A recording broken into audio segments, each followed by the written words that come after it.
Sa mga kapatid, nandito na ulit tayo sa ating Morning Revival Preview. At ang schedule natin ay Week 1, Day 4. So magbabasa na ako ng mga Bible verses natin. Genesis 6:16. And you shall make an opening for light for the ark, and you shall put the entrance of the ark in its side. You shall make it with lower, second, and third stories. So tungkol sa ark ni Noah ang pinag-uusapan dito. Merong tatlong bagay na binanggit dito na dapat meron yung ark. So pakinggan nyo. So yung una, light. Dapat meron siyang liwanag. At ang alam ko, iisa lang ang bintana niyan. At yung bintana niyan, nandun sa may bubong. So doon nang gagaling yung liwanag niya, sa bubong. Ibig sabihin sa taas na parte. So yun yung unang binanggit sa atin dito sa verse na ito. Yung liwanag. Dapat may liwanag. Mahirap gumalaw kapag walang liwanag. Kaya ang liwanag noong arka ni Noah ay nandun sa itaas. Iisa lang yun. At dito binanggit din ang pasukan ng arka. Ito ay nasa gilid, sa side. Siyempre, normally ang pinto nasa side. Para madaling pumasok. Sapagkat kung ang pinto ay nasa ilalim, alalahanin nyo, yan ay arka. Nakalubog sa tubig yan. Paano ka papasok dyan? Kung ang pinto ay nasa ilalim. Yan, nasa side, tama lang yun. At inutusan ng Diyos si Noah na gumawa ng arka na may 3 grado. Okay, lower, second, and third story. Okay, so 3 stories itong arkang ito. 3 palapag. Amen. Ephesians 2:18. For through Him, so yung unang Him dito ay si Lord, we have both access in one Spirit, okay, unto the Father. So sa pamamagitan ng Panginoon, nagkaroon tayo ng daan sa Espiritu at sa Espiritu tungo sa Ama. So ang step dito na pinakita sa atin ay nagsimula sa Anak, sa Espiritu at sa Ama.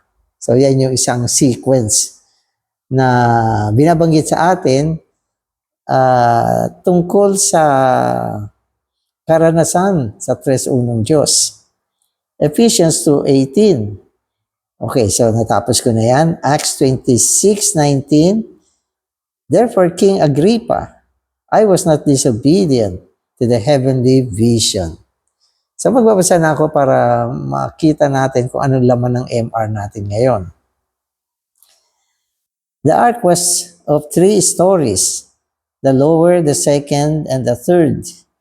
The first, second, and third stories signify the height of the ark. The 3 stories of the ark signify the height that we all must attain. Undoubtedly, the 3 stories of the ark signify the triune God. Amen. So, tungkol sa arka. Okay, so binanggit sa atin dito yung 3 grado ng arka. Yung first floor, second floor, third floor. So binanggit yan. Etong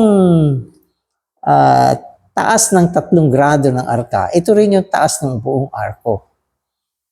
No, kasi wala na siyang forte. Kaya gaano siya kataas? 3 floors ang taas niya. Kung gaano kataas yung 3 floors, yan yung height ng arka. Tama naman. Usually, ang mga building ay nasusukat ayon sa kung ilang palapag meron siya. Gano'ng kataas yan? Sasabihin mo isa, 4 na palapag. So, maisip mo na gano'ng kataas. Madaling makarkula, maski hindi mo nakikita. Di ba? Depende sa kung ilang palapag meron siya. So, gano'ng kataas yung arka? 3 palapag ang taas niya. Siyempre, may sukat din yan. At hindi naman natin binabasa dito kung ano ang sukat ng mga palapag.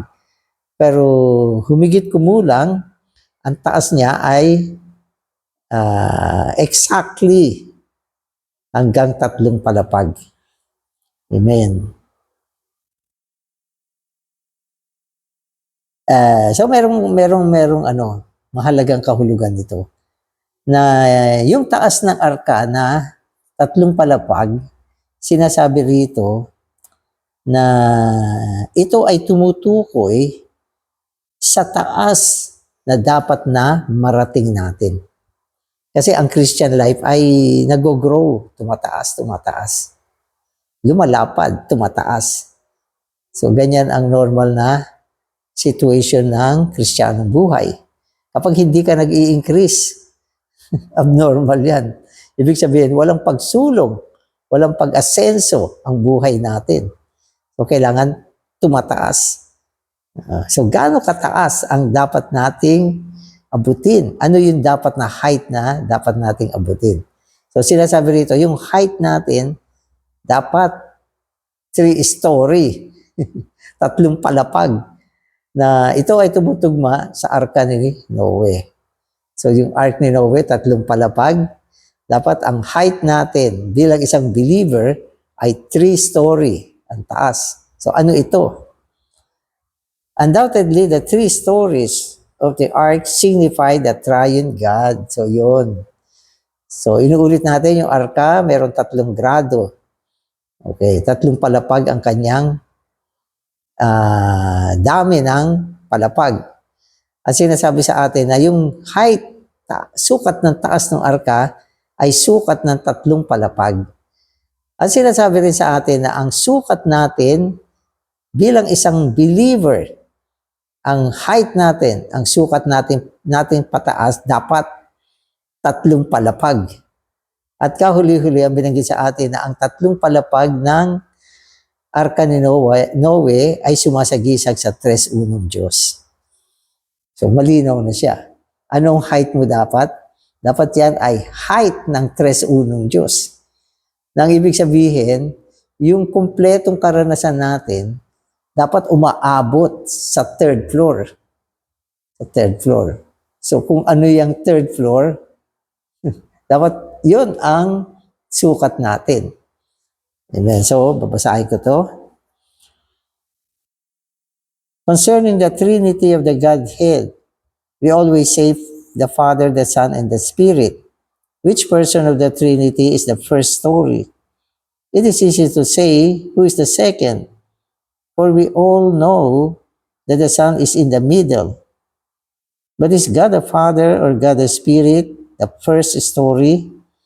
Oh, ito ang tanong. So kasi sinasabi natin, yung 3 palapag ng ark ni Noah, ay sumasagisag sa 3-1 Diyos. So pwede natin sabihin, first, second, third. Okay. Yan ay ang 3-1 Diyos, ang Ama, Anak, at Espiritu. Kaya lang, dito sa aspekto ng, ang 3-1 Diyos ay sumasagisag sa 3 palapag ng arka. Okay. Alin dyan ang Espiritu o ang Ama? Yung Espiritu ba yung first floor o yung 3rd floor? O yung Ama ba ang 3rd floor o first floor? Kasi sa sequence, Father, Son, and Spirit. So madalas, yung Son, nandun siya sa pangalawang part. Kaya tumutukoy siya dun sa gitna, sa 2nd floor. Kaya lang, hindi natin alam alin dito ang Father and Spirit? Yung bang first, Father, o yung Son ang Father? O yung third ang Spirit, o yung third ang Father? Doon sa second, sure na tayo, yan yung anak. So, paano natin malalaman kung yung first floor ba, okay, ay sumasagisag sa Ama? O yung 3rd floor ang sumasagisag sa Ama? No? So, pag yung first floor ay sumasagisag sa Ama, yung 3rd floor ay sa Espiritu. Pero, parang parang mahirap hulaan. Ano nga ba?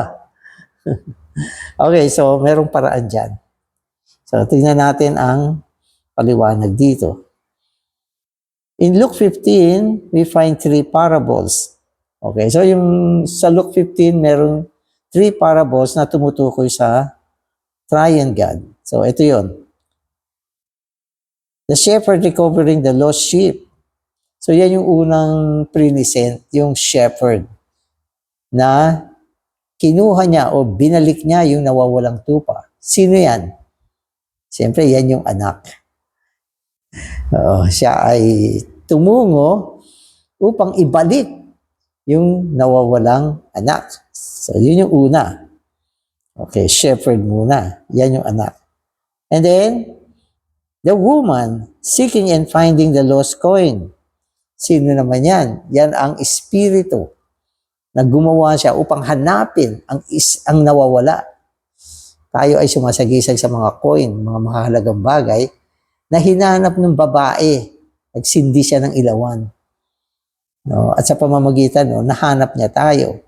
Yan naman ay karanasan ng espiritu. Ano pa? And the father receiving the return prodigal. So yung ikatlo, yan yung ama na tinanggap niya yung alibughang anak. Kaya yung 3-1 Diyos diyan sa Luke 15 ay the Son, the Spirit, and the Father. Yung anak ay sinasagisag ng mabuting pastol na humanap doon sa nawawalang tupa. Yun namang espiritu ay sumasagisag doon sa babae na nagsindi ng ilawan upang hanapin naman niya yung nawawalang barya. Yan naman yung espiritu. At yung ama naman, siya yung nag-welcome doon sa alibughang anak. Tumakbo siya. Sinalubong niya. Pero mapapansin niyo dito sa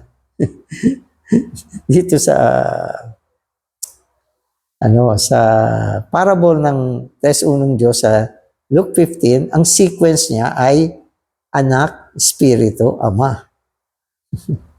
Pero doon sa 3-story na floor, sinasabi natin, yung pangalawa, yun yung anak. No? At pwedeng yung una ang ama o yun ang espiritu. No? So kung yun ang espiritu ang nauna, then yung 3rd floor, yun ang ama. So anyway, magpatuloy pa tayo. According to our experience, the Spirit first come to us, found us, brought us to the Son, and inspired us to believe in the Son. After we believe in the Son, we called, O Father. The Spirit brings us to the Son, and the Son brings us to the Father. When we come to the Father, we are in the 3rd story. So ito naman ay yung sequence ng ating karanasan. So sa karanasan, sinasabi niya, ang unang experience natin sa 3-1 Diyos ay yung Spirit. Okay? Yung Spirit ang unang nasumpungan natin. At nasumpungan tayo. At pagkatapos na masumpungan natin yung Espiritu, dinala tayo doon sa anak. Okay? At tayo ay nanampalataya sa anak. Dahil sa paggawa ng Espiritu. So tandaan nyo, nung nanampalataya tayo sa anak, hindi ito gawain natin. Paano tayo mananampalataya sa anak? Hindi naman natin nakita yan. Paano tayo maniniwala sa Kanya? Imposible. No? Pero, ang hindi mo alam, ang Espiritu ang unang gumawa sa iyo. Halimbawa, nung nakinig tayo sa gospel, yung Espiritu gumagawa. Binibigyan ka ng liwanag. Kinukumbinsi ka. Nilalalinan ka. At bigla na lang, nanampalataya tayo sa anak. So, yung Espiritu gumawa, dinala tayo doon sa anak.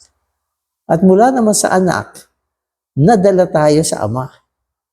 Nung natanggap natin yung anak, di ba? Natuto tayo tumawag ng, Aba, Ama. Kailan ka ba natutong tumawag ng Aba, Ama? Nung bago ka manampalataya sa Panginoon, hindi ka tumatawag ng Aba, Ama. Di ba? May prayer na, Our Father who art in heaven. Yun ay nire-recite lang. Nire-recite lang. Pero yung totoong pagtawag natin ng Aba, Ama ay nangyari nung natanggap natin ang Panginoon, nung nanampalataya tayo sa Panginoon. At itong karanasan tungkol sa Ama, ang pinaka-greatest, pinaka-matindi sa karanasan ng 3-1 Diyos. Ito yung pinakadakilang karanasan, ang karanasan sa Ama. Amen. So today's reading na ako. The Gospel of John is a book of the Son. The first epistle of John is a book of the Father. In the book of the Son, we have grace. But in the book of the Father, we have love. Love is higher than grace. In the Gospel of John, we have the truth. But in the first epistle of John, we have the light. And light is higher than truth. The Gospel of John is good, for it brings us to the Son. The first epistle of John, however, brings us to the Father. We all must go on from the Son to the Father. So, from the Son to the Father. So, yan yung pinaka-normal. So, ibig sabihin, ang climax ng ating karanasan ay ang Ama. Yan ang pinaka-greatest na karanasan natin. Subalit, normally, ang alam nating halos araw-araw na nararanasan natin ay ang Espiritu tungo sa anak. Pero kulang yan. Dapat umabot ka sa karanasan sa Ama. Kailan ka ba tumatawag ng Abba Father? Madalas sa Lord's Table.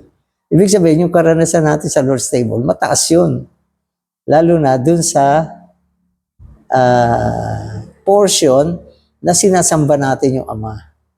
Yan ay isang mataas na karanasan. Yan yung time na tayo ay punong-puno ng Kristo, ng Espiritu. Kaya mula sa pagpupuspos ng Espiritu, unti-unti na tumaas yung karanasan natin, umabot tayo sa Aba Ama. So yung Lord's Table meeting ay isang magandang pagsasalarawan ng karanasan sa Tres Unong Diyos. Amen. Amen. The first story of the ark is of the Spirit. We all must go on to the Spirit in order to know the Son, Christ. To know Christ is different. It is higher. Someday, we will all reach the story of the Father. This is the highest, greatest, and most mysterious. So ngayon malinaw na sa atin yung tatlong palapag ng arko ni Noah. Mula sa baba, ano yan? Yan ay ang karanasan ng Espiritu. So mula sa baba, yan ang karanasan ng Espiritu. At yung Espiritu, dinadala tayo upang makilala natin si Kristo. Sapagkat kung walang Espiritu, hindi natin makikilala si Kristo. Ang Espiritu ang kahayagan ng Panginoon. Ang Espiritu ang paglalalin ng Panginoon. Ang paggawa ng Panginoon ay ang Espiritu. At mula sa Espiritu, nagkakaroon tayo ng pagkilala kay Kristo bilang anak. Subalit, isang araw, sabi niya, someday, o sa isang araw. So darating ang araw na aabot ang istorya natin na maging istorya ng Ama. At ito ang pinakamataas, pinakadakila, at pinakamahiwagang karanasan natin. Amen. Suppose I have a residence of three stories. If you are my special friend, if you are not my special friend, I would only admit you into the first story. If you are my good friend, I would admit you into the second story. However, unless you are so intimately related to me, I would never bring you into the third story to show you some of my mysteries, secrets, and hidden treasures. So, ang ganda ng paglalarawan dito. So, yung taas ng ating karanasan sa Tres Unong Diyos ay depende sa intimacy ng ating relasyon sa Tres Unong Diyos. So, kung ang ating relasyon ay sa paggawa lang ng Espiritu, gumagawa yung Espiritu sa atin, Hindi pa mataas yan. Dapat gumawa yung Espiritu to the point na madala tayo kay Kristo at higit natin makilala si Kristo. Ang kanyang kayamanan, ang kanyang mga nagawa, ang kanyang kataasan, ang sukat niya, okay, ang lapad niya, ang lalim niya, kailangan mapasukan natin. Ito ay sa pamamagitan ng Espiritu. Okay.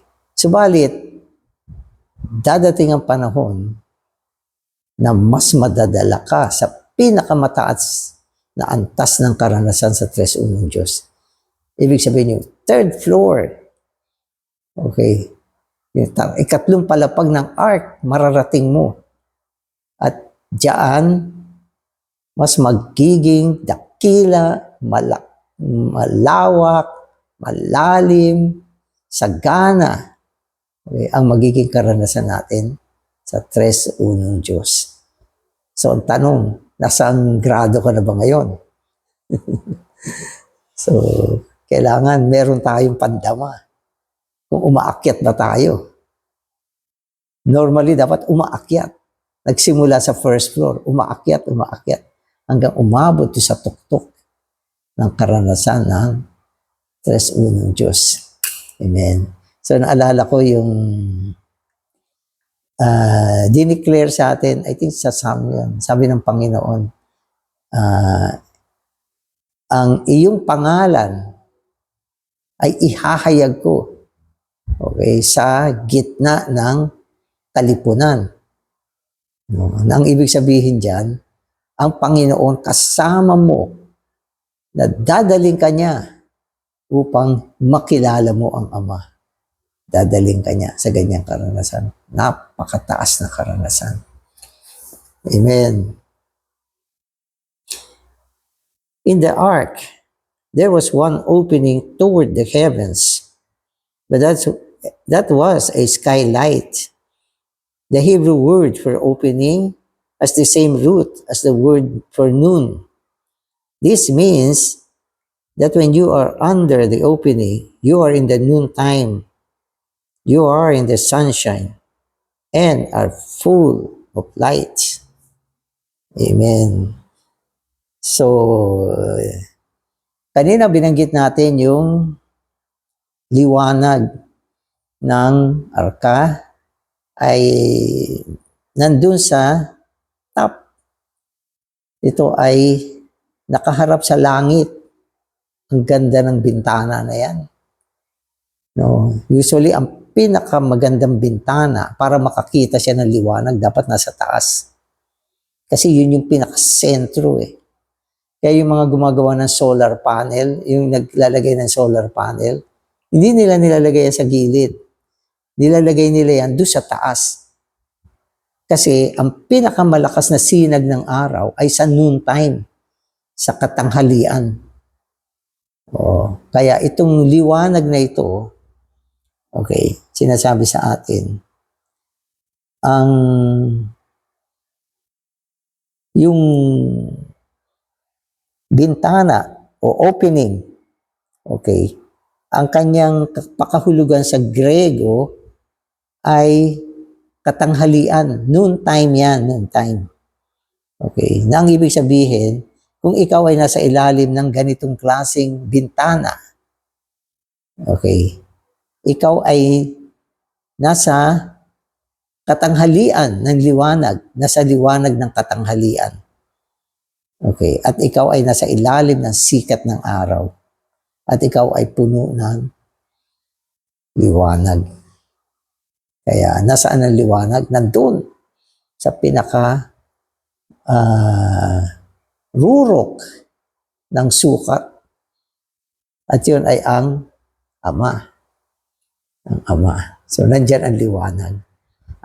Kasi ang liwanag ay iba't ibang oras yan eh. May liwanag sa umaga. Di ba? O may liwanag sa bukang liwayway. Nag-uumpisa pa lang yan. Pagkatapos ay sisikat siya sa kinaumagahan. Pero pagdating ng katanghalian, tirik na tirik yung liwanag niya. Pero pagdating ng hapon, palubog na siya. Kaya kung ang iyong karanasan ay nandun sa third floor, ang iyong karanasan sa liwanag ay ano? Katanghalian. Tirik na tirik ang liwanag. Ang liwanag mo. At sa iyo ay walang kadiliman. At lahat ng tao na makontak ka, nadadama nila ang liwanag mula sa iyo. Amen. Amen. So there was only one opening in the ark. Today people argue a great deal about different ministries. Okay, so nalampasan ko to.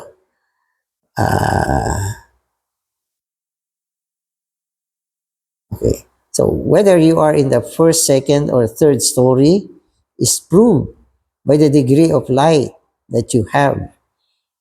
I have seen a good number of fervent Christians. In a sense, they were on fire, but they were not so much in the light. I have also met some other dear saints whose presence made everything clear. So, yan pala. So, ang ating kalagayan, mga kapatid, kung tayo ay nasa first floor, second floor, or third floor, okay, ay pinapatunayan ng tindi ng liwanag na meron tayo. Paano mo alam na nandun ka sa itaas? Dapat ang liwanag mo ay matindi. Kapag medyo makulimlim ang iyong Christian life, wala ka doon sa tuktok. Wala ka doon sa tuktok. Yung sky ay medyo cloudy. Ibig sabihin, nandun ka sa first floor. Hindi pa nakarating sa second floor. Kasi yan ay paliwanag ng paliwanag. So, ganun yan. Pero, wag naman tayo ma-disappoint. Maring dumating ang isang araw, di ba? Liliwanag din tayo. Maganda yung sinabi niya rito. Sabi niya, nakasumpong siya ng iba't ibang uri ng believer. No? Mga taong mainit sa Panginoon. So may mga believer kasi mararamdaman mo ang init sa Panginoon, ang aggressive, napaka-aggressive ng kanilang buhay sa Panginoon. Alam niyo yung aggressive? Naku, maski sa meeting yan, ang mga boses niyan, talagang parang kulog. Pati sa hymn singing, nakakita nga ako ng ganyan. Ang kanyang pagkanta, talagang binubuhos niya yung lakas. Minsan yung boses lang niya naririnig. At pag naman nagsalita siya, nakakita rin ako ng napakalakas, napakataas ng pitch ng kanyang boses. Lumalabas yung ugat sa leeg. Pag sumigaw sa meeting, talagang mate-terrified yung mga demon sa kanya. At pag panahon ng kanyang mood, on season siya, naku, hindi mo mapigil. Bibisita, ang dami niyang gustong gawin. Pero minsan, bumababa. Hindi mo maramdaman. Pero anyway, okay, sabi niya, hindi naman nangangahulugan na yung mga fervent, yung mga maiinit, nag-aapoy, bagamat mabuti naman yan, kesa malahininga. Bagamat nag-aapoy sila, fervent sila, pero hindi nangangahulugan, meron silang liwanag. Masigla, fire, burning, pero walang liwanag. Merong ganon. Walang liwanag. Amen. Kaya, sabi niya rito, I had many good times with Brother Nee. Whenever a person sat down with him, all his darkness vanished, and everything became clear. In his presence, it was noontime. What story are you in? The more light you have, the higher you are. And the less light you have, the lower you are. So, itong mga salitang ito, sa palagay ko ay galing kay Witness Lee. Sabagat si Witness Lee lang ang naging napaka-close kay Watchman Nee. No? At personal yung kanyang karanasan kay Watchman Nee. Na nagpatotoo siya na sabi niya gano'n. Maraming panahon na nakasama niya si Brother Nee. Sabi niya, kapag ikaw ay umupo, nakasama niya, lahat ng kadiliman mo mawawala. Lahat ng kadiliman sa buhay mo mawawala. At lahat ng bagay magiging malinaw. Ang ibig sabihin ng liwanag, nagiging malinaw ang mga bagay. Nawawala yung pagdududa, nawawala yung konsepto na hindi mo maintindihan, o nawawala yung parang hindi ka makakita, nawawala. Pagkasama mo daw si Brother Nee, lahat ang linaw. Lahat ng bagay ang linaw. At nadadala ka sa liwanag. Yung mga bagay na hindi mo naiintindihan, pagbukas ng kanyang bibig, nagiging malinaw. Ang tindi ng liwanag ng kapatid na ito. Sa kanyang pagsasalita, nagiging malinaw lahat ng bagay. Kung wala siya, minsan, ang dilim. Ang dilim. So, napakainam. Sana na-meet natin si Watchman Nee. At naupo din tayo sa kanyang harapan. Amen. So, ganon. Kaya sabi niya rito, si Watchman Nee ay isang taong palagi nasa katanghalian. Ganon ang kanyang liwanag. So, sabi niya, kumusta naman yung istorya natin? So, ganito siya. Higit na liwanag meron ka, ay isang pagpapatunay na ikaw ay nasa taas. So, kung kulang ang liwanag mo, ikaw ay nasa ibaba. So, Brother Danny, nasaan ako ngayon? Tingnan mo kung ganong liwanag meron ka. Pag mataas ang liwanag mo, malakas, nakikita mo ang mga pangitain, naiintindihan mo, transparent kapag ikaw ay nagbasa. Ang bilis mo mag-absorb. Ibig sabihin, mataas ang iyong posisyon sa karanasan sa tres-unong Diyos. Pero kung paulit-ulit nang naririnig, tinitignan, na-i-explain, hindi pa rin makakuha, hindi pa rin maintindihan, sorry, mababa ang posisyon mo. Ibig sabihin, ang liwanag ay kulang. Kulang siya. Amen. There was only one opening in the ark. Today, people argue a great deal about different ministries. I do not care for the number of ministries. There is only one opening and only one light. The Apostle Paul said that we must reject the teachings that are different from what he preached and taught. Amen. So, pumunta tayo doon sa paksa ng ministeryo. Nagtatalo-talo mga tao na maraming ministeryo. Maraming ministeryo. Pero si Paul sinabi niya, di ba? Tanggihan natin yung mga ibang ministeryo na hindi niya preach. Nang ibig sabihin, meron lang isang ministeryo sa bagong tipang ekonomiya. At yung ministeryong yan ang liwanag na meron doon sa tuktok kapag ikaw ay lumihis sa ministeryong ito. Masasadlak ka sa kadiliman. Maaaring yung iyong aggressiveness ay nandiyan pa rin. Yung zeal, sigasig, nandiyan pa rin. Pero, iba pa rin ang may liwanag, okay, sa isang believer na masigasig lang. Kung ang isang believer ay masigasig, aggressive, pwede siyang mawala kapag nawala na yan. Pero ang isang believer na may liwanag, nagkaling sa liwanag ng Panginoon, hindi na siya mawawala. At magiging matatag siya. At mula sa liwanag na ito, siya ay lalago, uunlad ang kanyang buhay Kristiyano. Kaya mahalaga ang liwanag. Kaya sinasabi sa atin, ang pinakamataas na karanasan sa tres-unong Diyos, sa Diyos mismo, ay ang liwanag.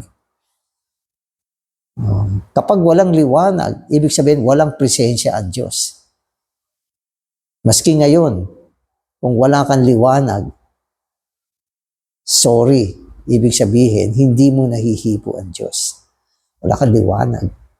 Anong meron pag walang liwanag? Kadiliman. Kadiliman. So ako rin, nakasumpong na ng mga tao na palagi nagsasabi, bakit hindi niya naiintindihan ng mga spiritual na bagay?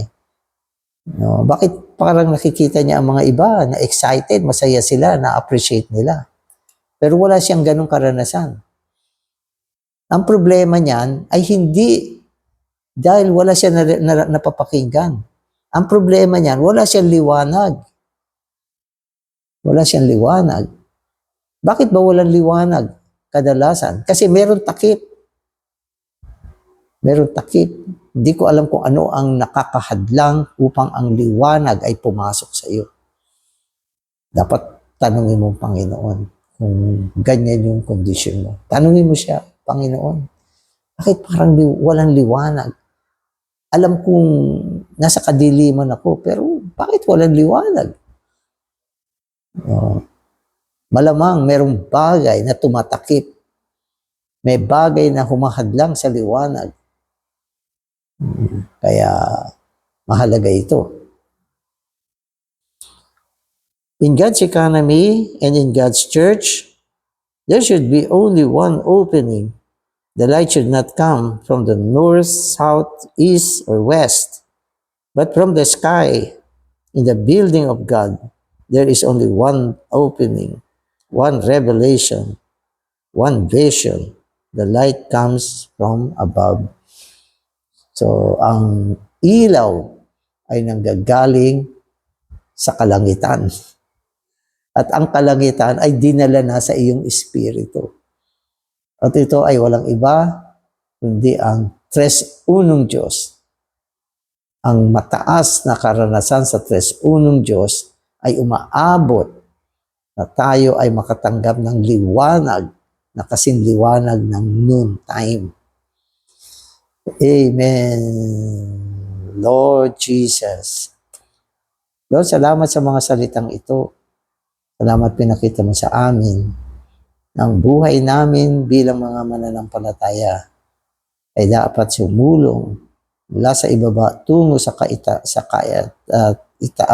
kataas-taasan na ang liwanag na meron kami dapat ay isang liwanag na nanggagaling sa kalangitan.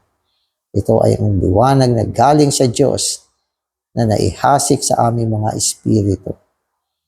Panginoon, kailangan namin ito.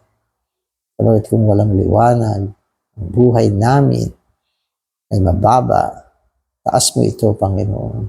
Pasulungin mo kami. Dalhin mo kami tungo sa kataas-taasan. Dalhin mo kami sa Ama. Dalhin mo kami sa mayaman. Pinakadakilang karanasan ng Tres Unong Diyos. Amen. Amen.